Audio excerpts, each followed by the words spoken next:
Hello, नमस्ते, सत श्री अकाल, अस्सलाम वालेकुम। मैं हूँ गरिमा, आप सबके लिए रिक्वेस्टेड वीडियो लेकर के आई हूँ। यहाँ पर सवाल था कि हमारे पर्सन के डार्क साइड के बारे में कुछ डिस्कस किया जाए, उनके बारे में बताया जाए। सो गाइज़, डार्क साइड हम सबके अंदर होता है एंड यहाँ पर अगर आप अपने पर्सन के डार्क साइड को जान जाते हैं, इसका ये मतलब नहीं है कि आप उन्हें लीव कर देंगे या फिर आप कोई मूव ऑन करने का डिसीजन लेंगे, बल्कि यहाँ पर हम इम्प्रूवमेंट के बारे में बातें करने वाले। तो फोकस एरिया हमारा रहेगा रिलेशनशिप को सिक्योर करना। सो मैं यहाँ पर स्टार्ट करती हूँ हमारे ग्रुप नंबर 1 के साथ। हेलो ग्रुप नंबर 1, चलिए अगर आप अगस्त, नवंबर, जून, सितंबर, फरवरी या फिर मार्च मंथ के बॉन्ड हैं तो आपके लिए देखते हैं यहाँ पर क्या कार्ड्स आते हैं टैरो से। So first we have temperance, then king of pentacles.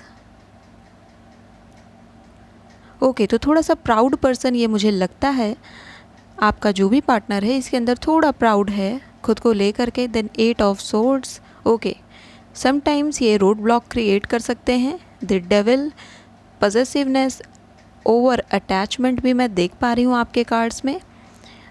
देखते हैं और क्या मैसेजेस आ रहे हैं कार्ड से। Then 4 of swords. Okay, sometimes isolate कर देना, घोस्ट कर देना, ये भी हैबिट्स हो सकती हैं आपके पार्टनर की। बिल्कुल कट ऑफ कर देना या साइलेंट ट्रीटमेंट देना। Then we have king of swords for you. Okay, so mind का काफ़ी ज़्यादा यूज़ करते हैं ये पर्सन एंड समटाइम्स इनको समझ नहीं आता ये बोल क्या रहे हैं और कर क्या रहे हैं। ओके, एंगर भी यहाँ पर इशू है। Then the star. Okay, so family को लेकर के थोड़ा सा मुझे स्ट्रिक्ट भी दिखते हैं ये पर्सन, यानी कि फैमिली से काफ़ी ज़्यादा अटैच्ड हैं अपने। एंड समटाइम्स ऐसा होता है कि हम अपनी कोई बात रखते हैं या फिर आप लोग अपनी कोई बात रखते हैं एंड वहाँ पर अगर फैमिली के साथ क्लैश हो रहा है तो कई बार ऐसा होता है कि फैमिली का ओपिनियन हावी हो जाता है आपके ओपिनियन से। तो ये चीज़ें हो सकती हैं। अब यहाँ ओपिनियन किसी के भी सही गलत हो सकते हैं, मैं उन्हें नहीं जज कर रही हूँ, मैं बस ट्रेड्स बता रही हूँ कि क्या ट्रेड्स यहाँ पे इम्पॉर्टेंट हैं। नाउ डार्क साइड की बात हमें यहाँ पर करनी है। जो हम सबके अंदर डार्क साइड है, जैसा मैंने इनिशियल इंट्रो में ही आपको बता दिया था। बट अगर हमें डार्क साइड के बारे में रियलाइजेशन हो जाती है तो हम उसे इम्प्रूव कर पाते हैं।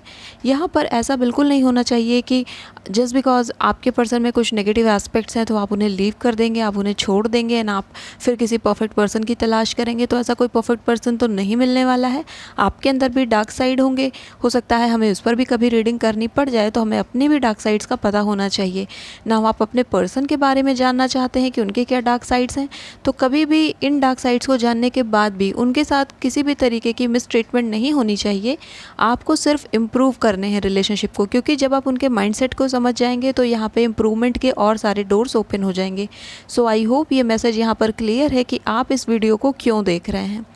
चलिए अब यहाँ पर डार्क साइड के बारे में बात कर लेते हैं। तो जैसा डेविल का कार्ड यहाँ पे मोस्ट डार्क कार्ड है आपके पूरे स्प्रेड में, बाकी सारे तो टेम्परेरी सिचुएशन को दिखाते हैं आपके टेम्परेंस और स्टार को अगर मैं छोड़ दूं तो। लेकिन जो डेविल है ये एक परमानेंट कंडीशन को दिखाता है, एक परमानेंट साइकी को दिखाता है, यानी कि स्वभाव में जब कोई चीज़ इनबिल्ट होती है तो उसे बदल पाना काफ़ी ज़्यादा डिफ़िकल्ट होता है, वो हैबिचुअल हो जाता है। तो मैं देख पा रही हूँ कि ये पर्सन पॉजेसिव है, प्रोटेक्टिव है काफ़ी ज़्यादा आपको लेकर के, फैमिली को लेकर के, एंड ओवर थिंकिंग भी बहुत ज़्यादा करते हैं, यानी कि एक ही टॉपिक पर बार बार बातें करना, बार बार उसमें चीज़ों को निकालना, उसके प्रॉज एंड कॉन्स को देखना, ओवर इवैल्यूएशन करना, ओवर एनालाइजेशन करना, ये सारी चीज़ें यहाँ पर इस पर्सन की निकल के आ रही हैं। समटाइम्स ये पर्सन को ऐसा भी लगता है कि रिलेशनशिप इन्हें बांध रहा है, भले ये बोलते ना हो इस बात को, लेकिन ये खुद को बाइंडिंग फील करते होंगे रिलेशनशिप में। एंड समटाइम्स इनको लगता है कि मैंने रिलेशनशिप में आके गलती कर दी क्या, मुझे इतना ज़्यादा क्यों प्रेशराइज़ किया जाता है या फिर मुझसे इतनी सारी एक्सपेक्टेशन क्यों रखी जाती है। ये अपने मन में ये सारी बातें सोचते होंगे, भले ही आपसे ना बोलते हों। एंड ऐसा कहने के मेरे पास 2 रीज़न है। एक डेविल का कार्ड खुद है, दूसरा यहाँ पर 8 ऑफ सोर्ड्स का कार्ड है। ये सिचुएशन जो है ये मैं कह सकती हूँ 2 एज स्वॉर्ड की तरह है, जहाँ पर एक तरफ ये पर्सन खुद को बंधा हुआ फील ज़रूर करता है। जब रिलेशनशिप अच्छा होता है, खुशियाँ होती हैं तो वो बंधन हमें बहुत अच्छा लगता है, लेकिन जैसे ही झगड़े होते हैं, जैसे ही बहस हो जाती है या फिर ओपिनियन क्लैश हो जाते हैं, हमें वही बंधन गले का फंदा लगने लगता है। तो ये बिल्कुल साइकी पर डिपेंड करता है, हमारे परसेप्शन पर डिपेंड करता है कि हम किस मूड में हैं और किस कंडक्ट में चल रहे हैं। नाउ यहाँ पर सिर्फ इस पर्सन को ही नहीं बल्कि आपको भी ऐसा लगता है कई बार कि आप बन चुके हैं, आप बॉन्डेड हैं पूरी तरीके से एंड आप स्टक हैं, क्योंकि मैं देख पा रही हूँ कि कमिटमेंट की भी यहाँ पे थोड़ी कमी है इस पर्सन की तरफ से। एंड यहाँ पे मूविंग फॉरवर्ड जल्दी नहीं हो पा रहा है, यानी कि स्टेप ना ले पाना, डिसीजन ना ले पाना, ये सारी स्थितियाँ यहाँ पर बन करके निकल के आ रही हैं आपके स्प्रिट से। एक क्वालिटी जो आपके पर्सन की मैं और देख पा रही हूँ, इसे आप क्वालिटी भी कह सकते हो, बट किसी किसी के लिए ये क्वालिटी काफ़ी हार्मफुल भी हो सकती है, जो है शांत हो जाना। यानी कि आप कुछ डिस्कस करना चाहते हो, आप कुछ बताना चाहते हो, तो पूरी तरीके से वॉइड में चले जाना, ज़ीरो हो जाना, बिल्कुल चुप हो जाना। ये चीज़ भी यहाँ पर टेम्परेंस के कार्ड के साथ इस पर्सन की निकल के आ रही है। ऑल्दो ये पर्सन के जो स्वभाव है वो थोड़ा सा मुझे एंगर ओरिएंटेड लगता है, थोड़ा अग्रेसिव लगता है, डोमिनेटिंग भी लगता है, बट समटाइम्स ये पर्सन साइलेंट ट्रीटमेंट भी करते हैं, यानी कि बिल्कुल चुप हो जाना, बिल्कुल कट ऑफ हो जाना, तब तक बात ना करना जब तक इनकी बात पर अग्री ना हो जाए। तो ऐसी सारी चीज़ें यहाँ पर आपके पर्सन की निकल के आ रही हैं। इसके अलावा ये पर्सन आइसोलेट कर लेते हैं अपने आप को समटाइम्स, ये बोल करके कि मुझे कुछ टाइम के लिए अकेला रहना है। बिल्कुल ये सबके लिए प्रायोरिटाइज़ हो सकता है, हर कोई इस चीज़ को कर सकता है, यहाँ पर आप भी कर सकते हैं। तो ये एक क्वालिटी इनकी मैं देख पा रही हूँ, जहाँ पर ये दुनिया से कुछ समय के लिए कट ऑफ हो जाते हैं और ख़ुद को दूर कर लेते हैं या कर लेती हैं। यहाँ पर द स्टार का कार्ड इस बात की ओर इंडिकेट कर रहा है कि थोड़ा सा ईगो है, ईगो अपने आप को लेकर के है एंड अपनी फैमिली को लेकर के भी है एंड अपनी अचीवमेंट्स को लेकर के भी हो सकता है यहाँ पर, क्योंकि ये द स्टार का कार्ड यहाँ पे वर्दीनेस के बारे में बात करता है, खुद के रिकॉग्निशन के बारे में बात करता है। तो सेल्फ, मैं कह सकती हूँ कि सेल्फ पर्सन काफ़ी ज़्यादा हैं, सेल्फ सेंटर्ड भी हैं, यानी कि अपने बारे में काफ़ी ज़्यादा विचारों को क्लियर रखते हैं। और ये अच्छी बात भी है, हर किसी को अपने बारे में सोचना ज़रूर चाहिए लाइफ में, लेकिन जब वो सोच, जब आपकी प्राइड आपकी वैनिटी बन जाती है तो वहाँ पे समस्याएं खड़ी हो जाती हैं। तो एक बहुत थिन लेयर होती है इन दो टर्म्स के बीच में। हमेशा ध्यान रखना चाहिए कि pride is okay but vanity is not okay at all. तो जहाँ घमंड आ जाता है वो फिर गर्व और घमंड में फ़र्क होता है, आपको बस इतना समझना है ना, आपके पर्सन को भी बस इतना समझना है। अगर आप गर्व करते हैं तो वो आपके लिए बेहद अच्छा है, आपके रिलेशनशिप के लिए भी अच्छा है, लेकिन अगर वही चीज़ घमंड में बन जाती है तो फिर दिन गिरते वक्त नहीं लगती है। एंड यही गाइडेंस यहाँ पर निकल के आ रही है आपके स्प्रिट से। नाउ यू कैन सी यहाँ पे दो किंग के कार्ड हैं, king of pentacles and king of swords.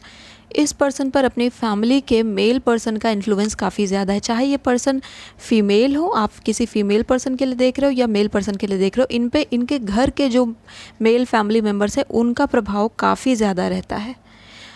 अब इस स्प्रेड की रीडिंग के बाद हम यहाँ पर आपके लिए और कार्ड्स लेने वाले हैं जो प्री शफल्ड कार्ड्स हैं, तो मैं यहाँ पर उनसे भी गाइडेंस लूँगी, देन हम इस रीडिंग को आगे प्रोसीड करेंगे। तो चलिए देखते हैं आपके लिए यहाँ पर कौन से कार्ड्स आ रहे हैं। So first we have the emperor for you. See guys, same message आ रहा है, मैंने कहा था किसी मेल पर्सन की डोमिनेशन इनके ऊपर है। And then we have the hanged man. Okay, वही स्टकनेस का कार्ड अगेन आ रहा है आपके लिए। Next we have go the distance with number 47। Okay, next we have orphaned. Same message है आपके कार्ड के विद नंबर 5। एंड यहाँ पर देख लेते हैं, फिर आपका कार्ड आ रहा है मैनिफेस्टेशन का। ओके, लास्ट में यहाँ पर हमारे फेरीज का कार्ड है एस्क फॉर हेल्प। मैं इसे यहाँ पर लगा देती हूँ। And then we have within the next few months. Okay, and then choose a new direction. तो अब आपके इन ओरेकल कार्ड्स की रीडिंग कर लेते हैं और उसके बाद मैं लास्ट में टैरो को फिर से इंट्रोड्यूस करूँगी। गाइज़, जैसा मैंने आपसे कहा था कि यहाँ पर मुझे किसी मेल पर्सन का प्रेजेंस दिखता है इस पर्सन की लाइफ में, जो कि इन्हें काफ़ी ज़्यादा इम्पैक्ट करते हैं, इनके ऊपर काफ़ी ज़्यादा प्रभाव उस पर्सन का है। अब ना ये फादर भी हो सकते हैं, ये भाई भी हो सकते हैं, ये घर के ये ग्रैंड पेरेंट्स भी हो सकते हैं, ये कोई भी मेल पर्सन है जिसका काफ़ी ज़्यादा प्रभाव इस पर्सन के ऊपर रहता है। इनकी प्रेजेंस काफ़ी स्ट्रॉन्ग है। एंड एम्परर के कार्ड के साथ मैं ये देख पा रही हूँ कि ये फादर फिगर ज़्यादा मुझे लगते हैं, या तो फादर है या फिर अंकल, ऐसी कोई पर्सनालिटी है इनके जीवन में जो कि इन पर काफ़ी ज़्यादा हावी है। यानी कि समटाइम्स ये अपनी लाइफ में डिसीजन खुद ना लेकर के उनके अकॉर्डिंग ले लेते हैं, तो यहाँ पे उनकी प्रेजेंस काफ़ी ज़्यादा हावी है। नाउ दी हैंग्ड मैन का जो कार्ड है ये भी एक मेजर आर्काना है, एंड मैंने मेजर आर्काना से ही लिया था स्प्रेड, ताकि मुझे पता चल सके कि यहाँ पर परमानेंट साइकी क्या आपके पर्सन की है। तो दी हैंग्ड मैन का कार्ड यहाँ पे सस्पेंशन के बारे में बात करता है, प्रोक्रेस्टिनेशन के बारे में बात करता है, और चीज़ों को प्रोलॉन्ग्ड पीरियड ऑफ टाइम के लिए टालने की बात करता है। यानी कि जब आप इनसे कोई बात कहोगे कि हमें ये करना चाहिए, हमें वो करना चाहिए, अब हमें बताना चाहिए, हमें आगे मूव फॉरवर्ड करना चाहिए, तो यहाँ पे एक एनर्जी आती है जो कहती है अभी रुक जाओ, अभी सही समय नहीं आया है, अभी टाइम नहीं आया है। मे बी इस पर्सन के माइंड में अपने खुद के चीज़ें चल रही हों, वो खुद से चीज़ों को सेट करना चाहते हो और उसके बाद आगे बढ़ना चाहते हो। बट दी हैंगमैन का कार्ड यहाँ पे ओवर प्रोक्रेस्टिनेशन के बारे में बता रहा है, यानी कि चीज़ों को बेवजह लंबे समय तक खींचना। ये चीज़ झगड़े में भी हो सकती है कि फ़ाइट को भी काफ़ी लॉन्ग पीरियड तक खींचना, आर्ग्यूमेंट्स को भी काफ़ी लॉन्ग पीरियड तक खींचना। And hanged man again ghost करने के बारे में बता रहा है, और सस्पेंशन के बारे में बता रहा है, और कट ऑफ कर जाने के बारे में बता रहा है। यानी कि झगड़ा होते ही बिल्कुल सब कुछ मोबाइल बंद करके अलग हो जाना, या फिर बिल्कुल से कट ऑफ कर देना, जिसे हम कहते हैं ना एक साइलेंट हो जाना पूरी तरीके से। तो वो चीज़ यहाँ पर इस पर्सन की निकल के आ रही है हैंग्ड मैन के साथ। देन जो आपके लिए कार्ड आया था वो गो द डिस्टेंस का कार्ड है। गो the distance again the hangman के कार्ड के ही बारे में बता रहा है, जो मैं आपसे रिपीटेडली कह रही हूँ कि घोस्ट कर देना या फिर कट ऑफ हो जाना या दूर चले जाना, बिल्कुल अपने आप को दूर कर लेना, एंड देन एक रेजोल्यूशन के साथ वापस आना कि अब हम ऐसा करेंगे, अब हम ऐसा नहीं करेंगे। बट ओवरऑल सिचुएशन वापस से उसी साइकिल में चली जाती है। तो ये साइकिल आपकी चल रही है, एंड 47 नंबर के साथ है। तो 47 is again talking about number 11, and number 11 अगर आपको याद हो, आपका सामने कार्ड देखिए रखा हुआ है मैनिफेस्टेशन का। सो नाउ नंबर 11, आप अब तक अगर मेरी रीडिंग देखते हैं तो जानते हैं कि 11 is also talking about manifestation. तो मैनिफेस्टेशन का कार्ड यहाँ पे आपके लिए रेमेडी बन करके आया है कि आप एक अच्छे बिहेवियर को मैनिफेस्ट कर सकते हैं, ना सिर्फ अपने लिए बल्कि आपके पर्सन के लिए भी। इस कार्ड पर जो मैसेज है मैं वो आपको पढ़ के बता देती हूँ। Be very honest and clear about what you wish to manifest in your life. Now write it down on paper. Manifestation step 1। So this card clearly tells कि आपको क्या करना है। ये कार्ड आपको इंडिकेट कर रहा है कि आपको बिल्कुल क्लियर होना चाहिए कि आपको क्या चाहिए अपनी लाइफ में। जब झगड़े होते हैं शायद आप कुछ ऐसी चीज़ों की विश कर ले रहे हो जो कि आप वास्तव में नहीं चाहते, बस आप गुस्से में आकर के आपने वो चीज़ें कही हैं कि भगवान मेरे साथ ऐसा हो जाए, डिवाइन मुझे ये कर दो, यूनिवर्स मेरे साथ ऐसा हो जाए, इस तरीके की चीज़ें। याद रखिए, हो सकता है कि वो चीज़ें आपकी ज़िंदगी में सच में हो जाएं। तो be aware of your words, जितना भी आप बोल रहे हो उसके बारे में ध्यान दीजिए। एंड गो द डिस्टेंस का कार्ड भी इस बात की ओर इंडिकेट कर रहा है कि जब आप दोनों के बीच में फाइट्स होती हैं, please maintain a vacuum between you. Okay, कुछ समय के लिए एक दूसरे के बीच में वैक्यूम क्रिएट कर लेना और दूर हो जाना सही होगा, क्योंकि यहाँ पर आप तभी सही तरीके से सोच पाएंगे। अगर आप साथ में ही रहेंगे एंगर के टाइम पे भी, आर्ग्यूमेंट के टाइम पे भी, तो आप एक दूसरे को अच्छी तरीके से गाइड नहीं कर सकते, सर्व नहीं कर सकते, और अपने रिलेशनशिप को यहाँ पे आप ख़राब कर देंगे। ये गाइडेंस आपकी आ रही है। नाउ यहाँ पे जो नेक्स्ट कार्ड आपके लिए आ रहा था वो ऑर्फेंड का कार्ड है with number 5। Number 5 is talking about transformation, big changes and a shift in your life. Now orphaned का कार्ड अगेन घोस्टिंग के बारे में बता रहा है, कट ऑफ के बारे में बता रहा है। यानी कि आपको बिल्कुल जब झगड़े होते हैं तो आप इस तरीके से अपने आप को बिल्कुल, मैं कह सकती हूँ एक वर्ड, अनाथ महसूस करने लगती हूँ, क्योंकि ऑर्फेंड का मीनिंग ही यहाँ पे अनाथ निकल के आ रहा है। तो आपको लगता है कि मेरे लिए इस दुनिया में कोई है नहीं। नाउ ये इस पर्सन का भी फीचर हो सकता है कि ये रैंटिंग बहुत ज़्यादा करते हो, यानी कि बात बात पर रोना कि इस दुनिया में मेरे लिए कोई नहीं है, कोई मेरी हेल्प नहीं करता है, कोई मेरे लिए नहीं रहेगा, मुझे कोई सपोर्ट नहीं करता है, तुम भी मुझे सपोर्ट नहीं करती, तुम भी मुझे सपोर्ट नहीं करते। ये सारी चीज़ें यहाँ पर आ रही हैं। ऑल्दो यहाँ पे सपोर्ट, केयर सब कुछ रिलेशनशिप में रहा है, फिर भी इन चीज़ों की रैंटिंग करना हर बार झगड़े में, ये चीज़ मुझे यहाँ पर दिखती है, जो कि अच्छी नहीं है, जो सर्व नहीं करती है रिलेशनशिप के बिग गोल्स को। एंड देन जो कार्ड आपके लिए यहाँ पर रेमेडी के फॉर्म में आया था वो था आस्क फॉर हेल्प। तो यहाँ पर जो मैसेज है मैं वो पढ़ देती हूँ ताकि हमें क्लियर गाइडेंस मिल जाए। Angels are celestial beings who protect everyone and the fairies से now is the time for you to ask for angelic assistance. So group number 1, यहाँ पर जो भी चीज़ें आपके पर्सन के साथ हैं उनके डार्क साइड को लेकर के ये आपकी भी हो सकती हैं, ठीक है। तो यहाँ पर आपको आपके एंजल्स की हेल्प लेनी है ताकि वो आपको एक अच्छे डायरेक्शन में ले जा सकें। नाउ जो एंजल्स होती हैं ये एक प्योर फॉर्म होती है, एक प्योर एनर्जी होती हैं, एक प्योर वाइब्रेशंस होती हैं जो कि हमें अपलिफ्ट करती हैं और हमें हमेशा ही एक ऐसे डायरेक्शन की तरफ मूव करती हैं जो हमारे लिए बेस्ट है, हमारे हायर सेल्फ के लिए बेस्ट है, हमारे फ्यूचर के लिए बेस्ट है। तो इनकी गाइडेंस लेकर के चलना आपके लिए बेहतर होगा। आपने अपनी पूरी लाइफ में जिस भी एंजल स्पिरिट को माना हो, वो एंजल स्पिरिट कोई भी हो सकती है, वो साईं बाबा भी हो सकते हैं, वो नीम करौली बाबा भी हो सकते हैं, वो कोई भी एंजल स्पिरिट हो सकती है, किसी को भी आप मानते हो, एनीवन, उनको आपको कॉल करना है आपकी प्रेयर के थ्रू एंड उनसे आपको गाइडेंस लेनी है। आपको कहना है कि मुझे या तो ड्रीम्स में आप सही रास्ते दिखाइए, या मुझे इंटुइशन या गट फीलिंग के थ्रू सही रास्ते दिखाइए, या फिर मैं लिखने जा रही हूँ, मेरी राइटिंग के थ्रू मुझे सही रास्ता दिखाइएगा। ग्रुप नंबर 1, बिलीव मी और नॉट, आप जब राइटिंग करते हैं ना, आप अपने इश्यूज़ को लिखते हैं, समटाइम्स योर पेन, आपकी पेन ऑटोमेटिकली चलने लगती है और वो आपको रास्ते बता देती है। एंड ये मेरे साथ बहुत बार होता है। आप इस चीज़ को करके देखिए, क्योंकि अंदर से आपके वो थॉट्स आते जाएंगे, आपकी पेन लगातार चलती रहेगी and you will get a crux, you will get the decision, you will get a way out of your situation.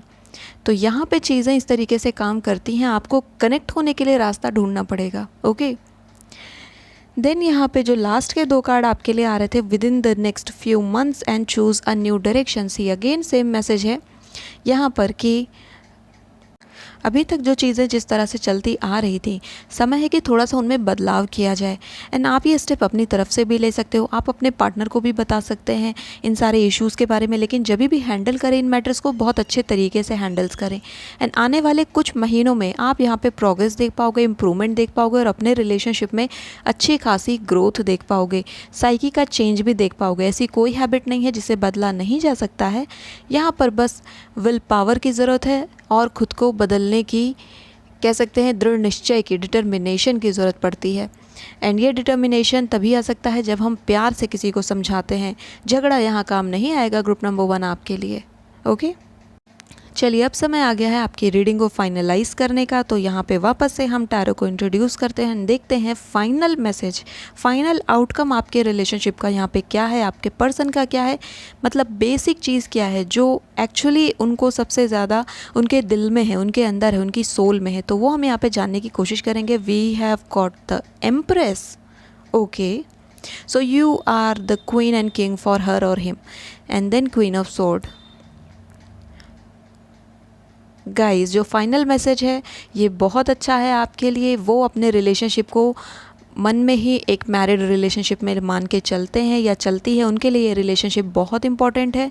And overall जो यहाँ पे चीज़ें हैं वहाँ पे इम्प्रूवमेंट हो सकती हैं। Just because of these things अपने पर्सन को लीव कर देना is not a good thing यहाँ पर, क्योंकि वो आपको as a soul person, soul partner feel करते हैं एंड आपको लेकर के वो ऐसा सोचते हैं कि आप उनके सबसे बेस्ट एडवाइज़र हैं एंड आप उनके गाइड हैं, आप उनके फ्रेंड हैं, बेस्ट फ्रेंड हैं। इवन वो सारी बातें आकर के आपसे शेयर भी कर देंगे। जब आपका ये रिलेशनशिप जिस प्रॉब्लम में बार बार जाता है उसको आप ग्रो कर लेंगे, उसको आप ठीक कर लेंगे। And with in the next few months का कार्ड यहाँ पे इसी बात की ओर इंडिकेट कर रहा है कि आप ईजिली इस काम को कर पाएंगे। लास्ट में क्वीन ऑफ सोर्ड्स यहाँ पे इस बात की ओर इंडिकेट कर रही है कि जो भी डाउट्स हैं आपके मन में आपके पर्सन को लेकर के उन्हें निकाल दीजिए। यहाँ पर किसी भी तरीके के डाउट्स को क्रिएट करना वो अच्छा नहीं है। यहाँ पर जो डार्क साइड्स हैं वो पर्सनालिटी से जुड़े हुए हैं, उनके ट्रेड से जुड़े हुए हैं, कैरेक्टर से जुड़े हुए नहीं हैं। आप ध्यान रखिए, पर्सनालिटी एंड कैरेक्टर में फ़र्क होता है। अगर कैरेक्टर से जुड़ा इशू होता यानी कि डिसलॉयल होना, डिसऑनेस्ट होना, तो बहुत बड़ा इशू था एंड वहाँ पर तो मूव ऑन ही करना बेस्ट ऑप्शन होता है। बट जो डार्क साइड है अगर वो पर्सनालिटी से जुड़ा है, यानी कि आइसोलेट हो जाना या एंगर, ये सारी जो चीज़ें हैं ये पर्सनालिटी से जुड़ी हुई हैं और उनको हैंडल किया जा सकता है। अगर आप दोनों साथ में आगे बढ़ते हो, एक कंसेंसस पर आगे बढ़ते हो एंड आप अपने भी डार्क साइड को इम्प्रूव करने की कोशिश करते हो, आई थिंक मुझे आप सबके लिए खुद के डार्क साइड की भी वीडियो लानी पड़ेगी जहाँ पर आप अपने बारे में भी जान पाएँ कि कहाँ आपको इम्प्रूवमेंट की ज़रूरत है। ओके, सो ये सारी चीज़ें थी। आई होप इस वीडियो ने आपको काफ़ी ज़्यादा गाइड किया होगा और आपको इनलाइटन किया होगा कई सारी चीज़ों को समझने में। So if you like this video, hit the like button, subscribe to my channel. I will see you next video. Till then take care of yourself and bye bye. Hello group number 2, अगर आपका date of birth जनवरी, अप्रैल, मई, जुलाई, अक्टूबर और दिसंबर में आता है। तो चलिए आपके लिए देखते हैं यहाँ पर आपके पर्सन के डार्क साइड के बारे में क्या टैरो मैसेज लेकर के आ रहे हैं। सो लेट्स सी टैरो यहाँ पे क्या मैसेजेस देते हैं ग्रुप नंबर 2 के लिए। So first we have got 5 of swords, okay, then 10 of swords. Swords काफ़ी स्ट्रॉन्ग आ रहा है आपके पार्टनर के स्प्रेड में। यहाँ पर मैं देख पा रही हूँ कि थोड़ा कॉम्पिटिटिव नेचर का पर्सन है, यानी कि लास्ट में मैं ही बोलूँगा या मैं ही बोलूँगी, अंत में अपनी ही बात रखनी है, इस तरीके की एनर्जी है। देन यहाँ पे आपका 3 ऑफ सोर्ड्स आ गया है, ओके, हर्ट कर देते हैं अपनी बातों से। And then page of swords का कार्ड है यहाँ पर, ओके। फ्रेंड्स का इन्फ्लुएंस भी यहाँ इनके ऊपर काफ़ी ज़्यादा पड़ता है एंड कभी कभी ये दूसरों की बातों में बहुत जल्दी आ जाते हैं या आ जाती हैं, ओके। नेक्स्ट यहाँ पे देखते हैं क्या कार्ड आ रहे हैं। सो 7 ऑफ सोर्ड्स का कार्ड है यहाँ पर, ओके। सो जो मैं अभी आपसे कह रही थी कि बातों में आ जाना, अगेन उसी बात की कंफर्मेशन आ रही है 7 ऑफ सोर्ड्स के कार्ड से। ग्रुप नंबर 2 के लिए टैरो और गाइडेंस क्या है? 5 ऑफ कप्स का कार्ड, ओके। पुरानी बातों को याद करना, पुरानी बातों पर बार बार उलझे रहना और याद दिलाना, पहले तो तुम ऐसा करती थी, पहले तो तुम ऐसा करते थे, ये एनर्जी यहाँ पर आ रही है। Then we have the world, okay. तो इसको मैं यहाँ पर रखती हूँ। नाउ ये आपका पहला टैरो का स्प्रेड है। इसके बाद मैं यहाँ पर आपके लिए ऑरेकल कार्ड्स भी लूँगी, बट पहले हम इन्हीं पर डिस्कस करेंगे आपके पर्सन के बारे में। सो जैसा मैंने स्टार्ट में ही आपसे कहा कि आपका जो पर्सन है काफ़ी प्रतिद्वंदी स्वभाव का है, कंपटीशन इसके अंदर काफ़ी ज़्यादा मुझे दिखता है इन पर्सन के अंदर। एंड अगर आप इनसे आर्ग्यूमेंट कर रहे हो तो आर्ग्यूमेंट जीतना काफ़ी मुश्किल है एंड लास्ट में इनके ही सेंटेंस होगा, यानी कि जो फाइट होगी वो इनके ही शब्दों से ख़त्म होगी, वरना ख़त्म नहीं होगी। ये भी चीज़ यहाँ पे मुझे दिखती है। एंड देन मैं ये देख पा रही हूँ कि कहीं ना कहीं इस पर्सन का स्वभाव है निंदा करने का भी, क्योंकि ये जो कार्ड है 5 ऑफ सोर्ड्स का कार्ड, ये अपने प्रतिद्वंदियों को सिर्फ हरा के खुश नहीं होता है बल्कि उनके बारे में निंदा करके भी खुश होता है। तो मैं ये देख पा रही हूँ कि अगर ये पर्सन आपसे किसी और की बुराई करते हैं बैठ करके, आपके अगर ये पार्टनर हैं और किसी और की बुराई करते हैं, तो देयर आर चांसेस कि ये किसी की भी बुराई कर सकते हैं। तो ये एक अच्छी हैबिट यहाँ पर मुझे नहीं दिख रही है इस पर्सन की। दूसरी चीज़ जो यहाँ पे मैं देख पा रही हूँ वो 10 ऑफ सोर्ड्स का कार्ड है।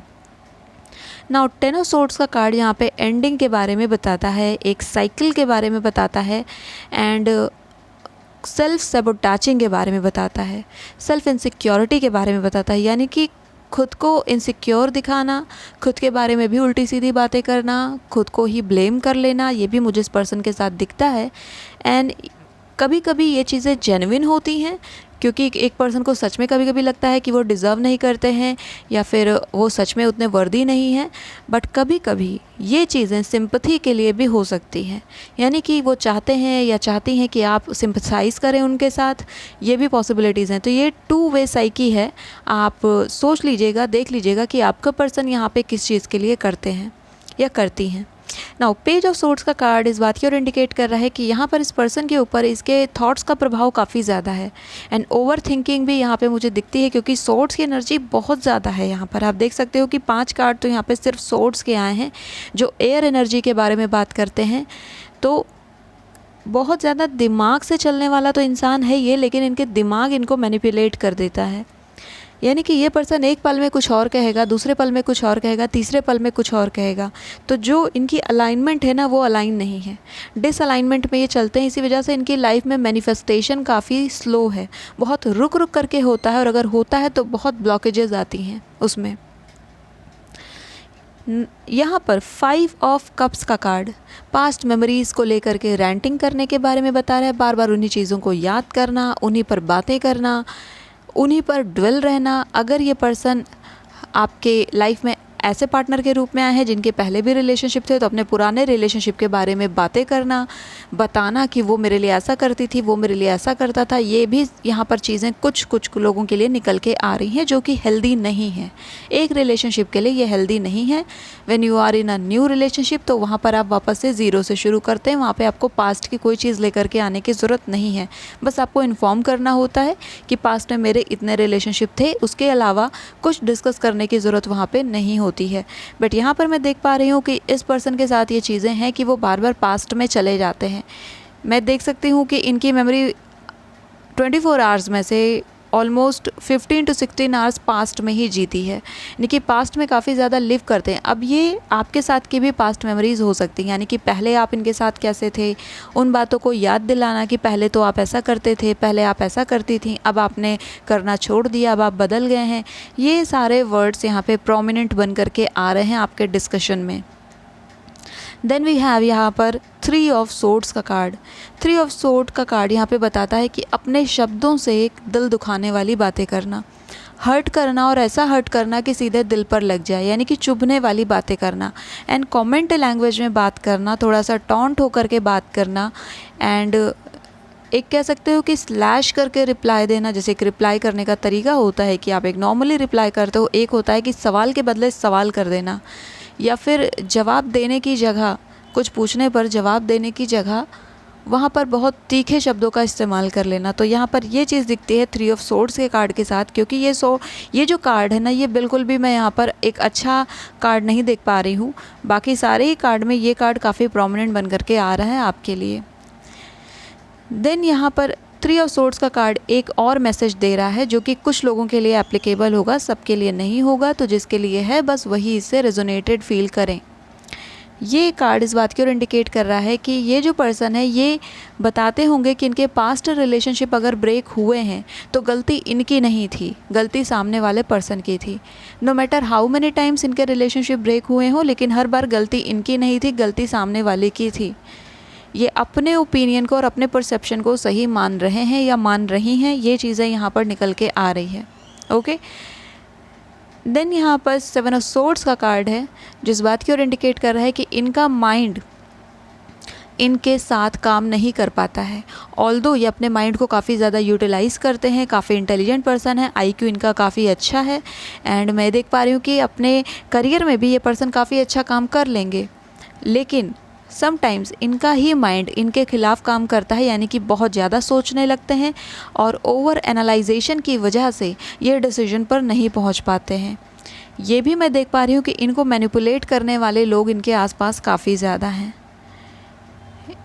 ये जो लोग हैं ये इनकी फैमिली से कम लेकिन इनके फ्रेंड जोन से ज़्यादा दिखते हैं, क्योंकि पेज की एनर्जी यहाँ पर है। आप देख सकते हो एक ही पोजीशन में पेज और 7 ऑफ सोर्ड्स का कार्ड रखा हुआ है, एंड ये दो कार्ड एक दूसरे को रिफ्लेक्ट कर रहे हैं। नाउ पेज यहाँ पर फ्रेंड्स और कलीग्स और सिबलिंग्स के बारे में बात करता है। ये बहुत लॉन्ग टर्म तक तो यहाँ पर विचार नहीं रहते हैं, यानी कि इनके विचार ज़्यादा हावी नहीं रहते हैं, बट समटाइम्स ये इन्फ्लुएंसेस यहाँ पर हैं, मैं देख पा रही हूँ। एक और चीज़ जो मैं यहाँ पर देख पा रही हूँ कि इस पर्सन का अपनी फैमिली में भी आर्ग्यूमेंट होता है, स्पेशली अपने भाई बहनों के साथ काफ़ी ज़्यादा आर्ग्यूमेंट होता है। आर्ग्यूमेंटेटिव नेचर यहाँ पर मुझे दिखता है सोर्ड्स के कार्ड की वजह से। एक ऐसा स्वभाव है जहाँ पे आर्ग्यूमेंट में मुझे जीतना है, इस तरीके की एनर्जी यहाँ पर निकल के आती है। नाउ द वर्ल्ड का कार्ड यहाँ पे मैं कह सकती हूँ कि आपके पूरे ही स्प्रेड का बेस्ट कार्ड है, एंड ये कार्ड आपके सारे ही कार्ड को ओवर रूल करता है, यानी कि मैं कह सकती हूँ कि एक तरीके के आउटकम के बारे में बताता है कि ऑल्दो ये सारी चीज़ें यहाँ पर इस पर्सन के साथ हैं, बट यहाँ पर with soul this person is very pure hearted person, and वो आपके साथ सच में लाइफ को देखते हैं, एंड ये थोड़ी बहुत माइनर चीज़ें हैं जिन पर वो काम करेंगे तो वो काफ़ी ज़्यादा इम्प्रूव कर ले जाएंगे। चलिए अब देखते हैं यहाँ पर आपके लिए ऑरेकल गाइडेंस क्या आ रही है, ताकि हम और मैसेजेस को देख सकें आपके लिए। So first we have the tower for you, okay, and this is the burning tower, and then we have justice,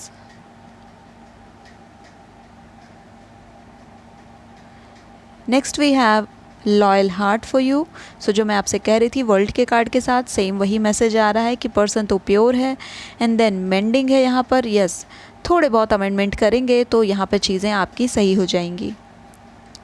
then we have wait for winter, कितना ब्यूटीफुल कार्ड है, ये आपके लिए आया है। And then we have protection, can you see the imagery, कितना अच्छा लग रहा है ये कार्ड, मुझे बहुत अच्छा लगता है। Then we have take action, okay, and last में है गेट मोर इन्फॉर्मेशन। तो अब सबसे पहले आपकी ऑरेकल रीडिंग भी कर देंगे और उसके बाद फाइनल में हम आपके लिए टैरो को वापस से लेकर के आएंगे। चलिए, तो सबसे पहले आपके मेजर आर्काना की बात करते हैं। यहाँ पर द बर्निंग टावर का कार्ड इस बात की ओर इंडिकेट कर रहा है कि इस पर्सन की लाइफ में बार बार डिवाइन इंटरफेरेंस होती है। मैंने डिवाइन इंटरफेरेंस के बारे में आपको पहले भी कई सारे वीडियोस में बताया है, बट फिर भी जो लोग पहली बार देख रहे हैं वीडियोस, उनको मैं बता देती हूँ कि डिवाइन इंटरफेरेंस आपकी लाइफ में तब तक होगी जब तक आप उसकी लर्निंग को ले नहीं लेते और लाइफ में आगे बढ़ नहीं जाते। जब तक आप आगे नहीं बढ़ेंगे, आपकी लाइफ में सेम मोमेंट, सेम साइकिल आती रहेगी, आती रहेगी, आती रहेगी। You can not stop that. And इस पर्सन की लाइफ में भी यही चीज़ है, वो लर्निंग नहीं कर पा रहे हैं। जो उनकी लाइफ में चीज़ें हो रही हैं, जो साइकिल उनकी लाइफ में चल रही हैं, वो रिपीटेडली चल रही हैं और ये पर्सन उससे अभी तक सीख करके आगे नहीं बढ़ पाए हैं। इसी वजह से जो टावर कार्ड है ये यहाँ पे परमानेंट बन चुका है। नाउ इसे रिमूव करने के लिए इन्हें काफ़ी मेहनत करनी पड़ेगी, क्योंकि इस साइकिल को ब्रेक करने के लिए यहाँ पर इन्हें काफ़ी ताकत झोंकनी पड़ेगी अपनी तरफ से और अपने माइंड को सही डायरेक्शन देनी होगी। नाउ जस्टिस का कार्ड यहाँ पे रेमेडी के रूप में बात कर रहा है कि अगर ये पर्सन इक्वालिटी के साथ आगे बढ़ते हैं, यानी कि जितना ये सोचते हैं कि मेरे साथ जस्टिस हो, उतना ही जस्टिस ये दूसरों के साथ भी करेंगे, तो यहाँ पर ये अपने कार्मिक साइकिल को ब्रेक कर पाएंगे। जस्टिस यहाँ पे बहुत स्ट्रॉन्ग कार्ड बन करके आ रहा है इस पर्सन के लिए, जो कि इन्हें एक वे आउट दे रहा है इनकी साइकी से। नाउ यहाँ पर जो आपके लिए कार्ड आया था वो है लॉयल हार्ट का with number 35। And loyal heart with number 35 which means number 8, and number 8 is talking about chances, luck and a heart with purity. Okay, stability के बारे में भी नंबर 8 बताता है एंड सिक्योरिटी के बारे में बताता है। तो यहाँ पर जो आपका रिलेशनशिप है वो तो प्रोटेक्टेड है, क्योंकि प्रोटेक्शन का कार्ड यहाँ पर आपके लिए ऑलरेडी आया है। बट जो चीज़ें हैं वहाँ पर अगर वो काम करेंगे तो रिलेशनशिप एक स्टेप आगे बढ़ जाएगा, वो और ब्यूटीफुल हो जाएगा। एंड यहाँ पर बात बात पर झगड़े होना थोड़े बंद हो जाएंगे, कम हो जाएंगे। देन आपके लिए जो कार्ड है वो मेंडिंग का कार्ड है। जैसा मैंने आपसे कहा कि आप थोड़े बहुत अमेंडमेंट करेंगे, थोड़े डार्क साइड आप अपने ठीक करेंगे, थोड़े आपके पर्सन ठीक करेंगे, तो आप दोनों साथ में आके यहाँ पर अच्छे से बढ़ेंगे।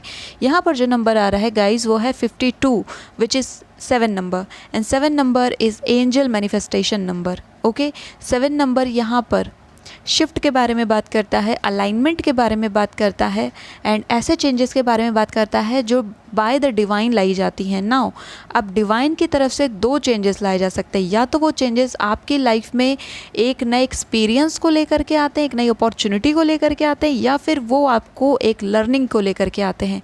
टावर के कार्ड के साथ मैं देख पा रही हूँ कि ये पर्सन अभी भी अपनी लर्निंग फेज़ में ही है, या अपॉर्चुनिटी के फेज़ में नहीं जा पाए हैं। यूनिवर्स या डिवाइन इन्हें तब तक अपॉर्चुनिटी नहीं दे पाएगी जब तक ये अपनी लर्निंग नहीं कर लेते, जब तक ये टावर से सीख नहीं ले लेते अपनी ज़िंदगी में, तब तक ये आगे नहीं बढ़ पाएंगे। नाउ देन आपके लिए यहाँ पर जो अदर कार्ड्स हैं मैं उनको भी इंडिकेट कर देती हूँ। वेट फॉर विंटर का कार्ड है, मैं इसका मैसेज आपको पढ़ देती हूँ। During the colder months the fairy queen of winter will help you manifest your most heartfelt wishes as long as your intentions are for the highest good of all. See, justice के card के साथ ये card कितना सही जा रहा है। Justice के कार्ड में मैंने आपको ऑलरेडी बताया था कि ये पर्सन के साथ तभी चीज़ें सही होंगी जब ये दूसरों को इक्वालिटी से ट्रीट करना शुरू करेंगे, यानी कि जितनी इक्वालिटी ये अपने लिए चाहते हैं कि लोग इन्हें इक्वल समझें, इन्हें वैसा ट्रीटमेंट करें, इन्हें भी दूसरों के लिए वैसा ही ट्रीटमेंट करना होगा। एंड सेम मैसेज यहाँ पर आ रहा है हमारी विंटर फेरी की तरफ से कि इनकी लाइफ में चीज़ें मैनिफेस्ट हो सकती हैं, लेकिन तभी जब वो सबके अच्छे के लिए मैनिफेस्टेशन करेंगे। यहाँ पर सेल्फ सेंटर्ड होकर के काम नहीं चलेगा, आपको सबके लिए बेस्ट विशेस करनी है, I mean आपके पार्टनर को। मैं एक रीडिंग आपके लिए भी लेकर के आऊँगी, क्योंकि आपको भी ज़रूरत है आपके डार्क साइड के बारे में जानने की। हम सबके अंदर डार्क साइड्स होते हैं, हम सबके अंदर पॉजिटिव नेगेटिव सब कुछ होता है। तो सिर्फ अपने पर्सन के बारे में जानना यहाँ पर सफिशिएंट नहीं होगा, आपको अपने बारे में भी जानना होगा ताकि आप उनमें इम्प्रूवमेंट कर सकें और अपने आप को एक अच्छे पर्सन के रूप में अपने बेस्ट वर्जन में कन्वर्ट कर सके। तो उसके लिए भी वीडियो एक लेकर के आऊँगी मैं, बट लेटर ऑन। अभी तो हम यहाँ पर आपके पर्सन के बारे में डिस्कस कर रहे हैं। Then we have protection for you. So यहाँ पर जो कार्ड है इस पर मैसेज है, the fairies of protection are shielding you with a magical fairy ring of love and light. Practice psychic protection before embarking upon any spiritual work. So my group number 2, यहाँ पर ये जो card है ये आपके लिए बहुत इंपॉर्टेंट है, ये आपके पर्सन के लिए उतना इंपॉर्टेंट नहीं है, बट ये आपके खुद के लिए इंपॉर्टेंट है कि आप लोग, क्योंकि आप इस रीडिंग को देख रहे हो तो मैं ऐसा अज्यूम कर रही हूँ कि आप सब कहीं ना कहीं डिवाइन से काफ़ी ज़्यादा खुद को कनेक्टेड महसूस करते हैं। मैनिफेस्टेशन में आपका बिलीव है, एंजल्स में आपका बिलीव है, गाइड में आपका बिलीव है। तो अगर आप मैनिफेस्टेशन कर रहे हैं तो मैनिफेस्टेशन करने से पहले आपको यहाँ पर साइकिक प्रोटेक्शन लेना बेहद ज़रूरी है। साइकिक प्रोटेक्शन से मेरा मतलब है कि किसी भी तरीके के क्रिस्टल को पहनना या फिर ऐसी मेडिटेशन पहले करना जहाँ पर आप अपने चारों तरफ एक रिंग क्रिएट करते हैं। इसे हम माइंडफुलनेस मेडिटेशन के थ्रू भी कर सकते हैं। एंड आप इसके लिए शायद मुझे एक अलग से वीडियो भी बनानी पड़ सकती है कि आप किस तरीके से एक साइकिक रिंग क्रिएट कर सकते हो, बट मैं आपको शॉर्ट में बता देती हूँ आपको करना क्या है। सो जब भी आपका मन करे कि आप किसी भी वक्त कर सकते हो, कोई ख़ास इसमें टाइमिंग नहीं होती है, बट अगर मॉर्निंग का टाइम है तो ये आपके लिए बेहद अच्छा रहेगा।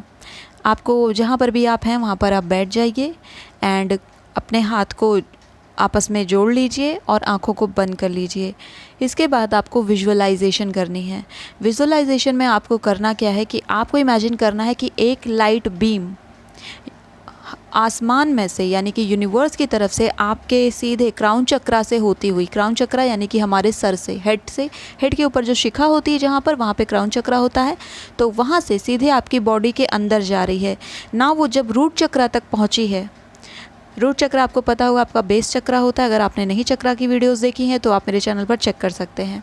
रूट चक्रा हमारा फर्स्ट चक्रा होता है। तो जब वो बीम आपकी बेस चक्रा तक पहुंची है, देन इमेजिन कि वो चक्र, बेस चक्रा आपका पूरी तरीके से रेडिएट कर रहा है आपके चारों तरफ और एक सर्कल क्रिएट कर रहा है। Now this is your psychic circle. Now affirm, अब आपको बोलना है कि इस सर्कल के अंदर किसी को आने की परमिशन नहीं है सिवाय मेरे और डिवाइन के। इस साइकिल के अंदर किसी को आने की परमिशन नहीं है सिवाय मेरे और डिवाइन के। इस साइकिल के अंदर किसी को आने की परमिशन नहीं है सिवाय मेरे और डिवाइन के। बस आपको 3 बार ये चीज़ बोलनी है, अफर्म करनी है, and that's all. Then we have get more information का कार्ड यहाँ पर, and take action. So group number 2, आपको यहाँ पे एक्शन लेना होगा अगर आपको यहाँ पे अपने हाईएस्ट गुड के लिए काम करना है। एंड इसके लिए जैसा यहाँ पर गेट मोर इन्फॉर्मेशन का कार्ड यहाँ पे आपके प्रोटेक्शन के कार्ड के लिए ही आया था कि आपको इन्फॉर्मेशन चाहिए थी कि खुद को कैसे प्रोटेक्ट करना है, तो वो मैंने आपको बता दिया है। इसके अलावा आप चाहो तो एमेथीस्ट पहन सकते हैं। एमेथीस्ट आपको हर तरीके की नेगेटिविटी से प्रोटेक्ट करता है। आप चाहें तो सेलेनाइट को भी पहन सकते हैं, बट सेलेनाइट को पहनना उतना मैं आपको नहीं रिकमेंड करूँगी। आप सेलेनाइट का क्रिस्टल घर में रख सकते हैं, बट एमेथीस्ट पहनना आपके लिए काफ़ी अच्छा होगा। चलिए अब यहाँ पर मैं आपकी रीडिंग को फाइनलाइज़ करती हूँ। वापस से टैरो से देखते हैं यहाँ पर क्या मैसेज आते हैं। ओके, सो ये कार्ड अपने आप आ रहे हैं एंड यहाँ पर 3 कार्ड्स आए हैं, तो चलिए देख लेते हैं। First we have 3 of cups for you. Okay, then 2 of wands का कार्ड आ गया है आपके लिए,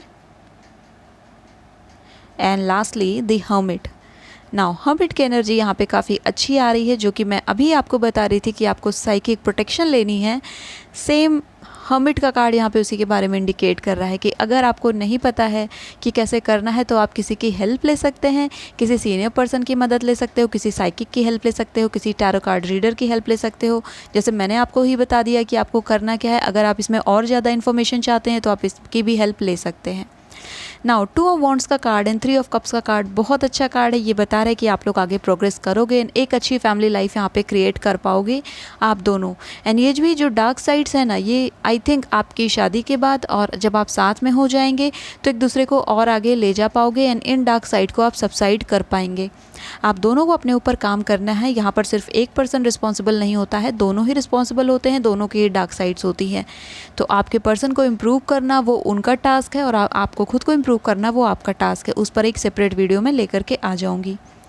द हर्मिट का कार्ड यहाँ पर आपके स्प्रेड में इस बात की ओर इंडिकेट कर रहा है कि जब भी आपका पार्टनर आपसे बहुत ब्लंटली बात करता है, हार्श वर्ड्स यूज़ करता है, क्योंकि मैंने शुरुआत में ही आपको इस बात के बारे में इंडिकेट कर दिया था, वहाँ पर कोशिश करें कि आप या तो शांत रहें या फिर आप कुछ समय के लिए उनसे दूर हो जाएं, अलग हो जाएं और उन्हें वक्त दें कि वो वेंट आउट कर ले जाएं।